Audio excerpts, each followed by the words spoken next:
Hey everyone, so today we're going to check out how to use LTX 2.3 with reference to video, specifically the LiconStudio Multiple Subject Reference LoRA. Now the clips you're seeing right here, these are all generated using this reference to video method.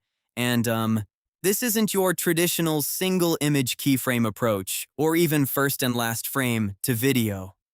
No, what we have here is a character, multiple characters, with full background environments, all maintained consistently across the entire video. This is basically the same concept as reference to video in WAN 2.1 base, and nowadays, ByteDance's CDance 2.0 has a similar idea too. But of course, the frontier models do better motion and graphics, though they run on remote servers. Here, we're doing it locally. So, the main thing that makes this work is LiconStudio's MSR custom node, and it has to run with their custom LoRA models. Now, LiconStudio, we've actually covered them before on this channel. They made the VBVR LoRA. That's their video reasoning LoRA for LTX image to video.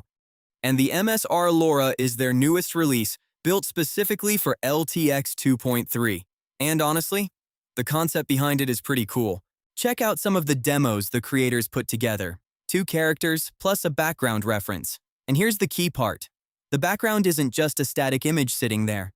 You get multiple angles. The environment actually moves. Like in this example, different camera angles, and the characters stay consistent with their styles throughout.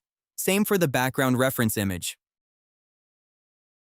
I applied that same concept to my demo music video here. You can see I have a character reference plus a background, and it's creating this more futuristic cyberpunk style.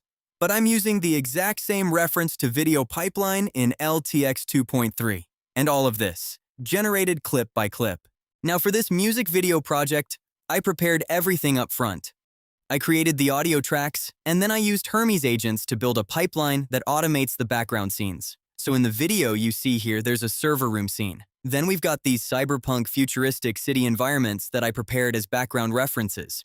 And the character, I generated a character sheet style image using ZImage Turbo. Based on all those elements, I fed them in as references and generated every single video clip with LTX 2.3. And here's where it gets really interesting. In this scene, I have 2 characters standing together in the same environment. I'm using both characters as references, and they go through different angles, even a close-up shot, and they maintain consistency the whole time. Now, because LTX 2.3 supports prompt relay, I'm able to push even further with different camera angles and dynamic camera motions. Same concept, and honestly, some of these glitch effects are intentional because this music video is literally about AI glitches. Alright, so let's break down the workflow. We're using Lycon MSR as one of the key components. And this workflow is essentially the same LTX 2.3 prompt relay setup I showed in a previous video. We've got 3 LoRAs loaded here. The first one is the Distill LoRA 1.1. The second, and this is the main one, is the Lycon MSR V1. Now this is the current version as I'm recording this, so by the time you watch, they might have a newer version. And the third one is the Omnidirectional MFT LoRA, which we've covered before. This one keeps the motion, characters, and audio more consistent across clips.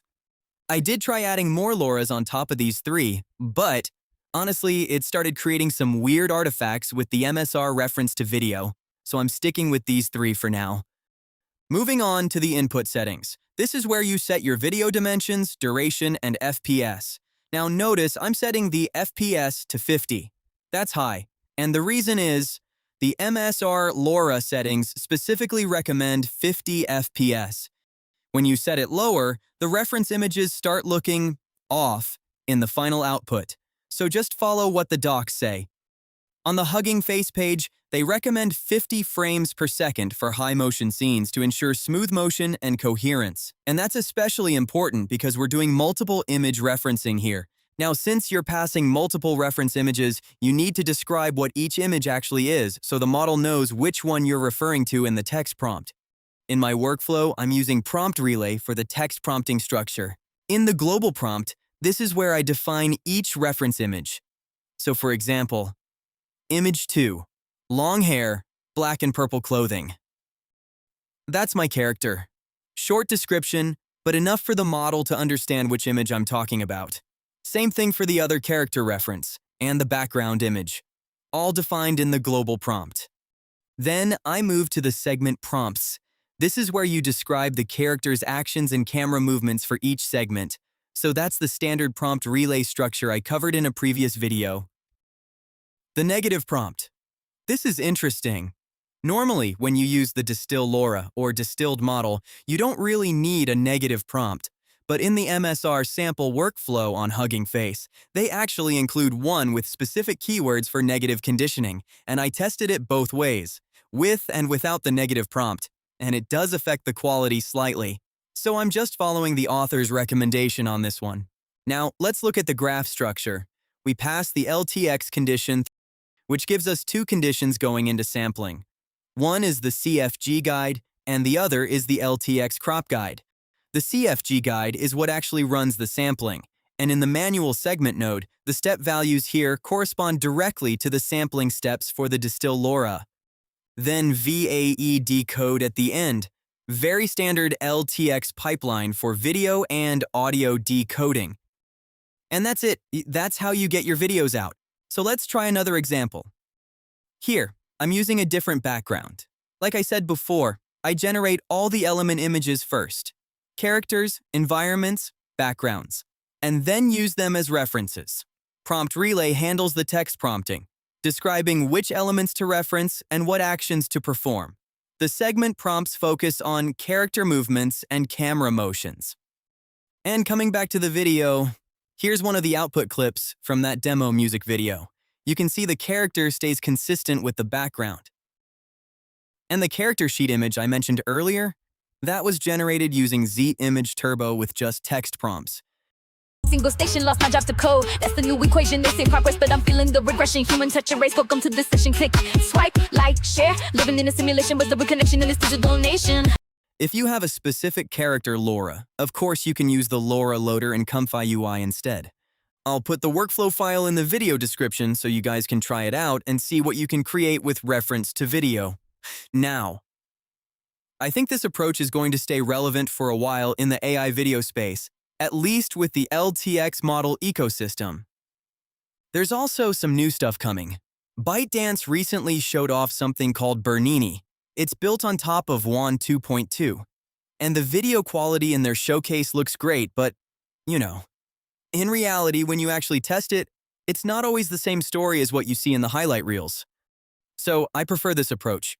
More lightweight, just implementing LoRA models with your existing LTX setup. Much more practical. The ByteDance Bernini is still pending approval in the ComfyUI main branch repo, so we'll have to wait for that to get merged before we can test it. I'll cover it in a future video once it's available. And of course, for running this with AI agents, I mentioned Hermes before. I tried it with the pipeline I showed in a previous video, but modified specifically for music video creation. It streamlines all the scenes, all the shots, all the video generation settings, so you get real automation. Imagine having 30 or 40 video shots to generate. Instead of doing each one manually, you can set up a skill in your AI agent, define the text prompts and settings, and just let it run. Like I did here. Now, some people say, oh, video automation is just going to create slop. You know, AI-generated garbage because there's no human involvement. But if you followed what I've been talking about with Hermes and other AI agent workflows, I always put the human in the loop. You, as the user, review the generated images before moving on to the next step. Every step of the way. That's the concept I always implement in my AI agent workflows. And honestly, it's way more valuable than just letting the AI do everything by itself, because then you lose quality control. You lose the accuracy of what you actually want, like this demo music video. The specific motions, the character timing, when characters appear on screen, the camera switches, all of that needs human review at each step. That's what makes it good. Alright, that's it for this video. I'll see you guys in the next one.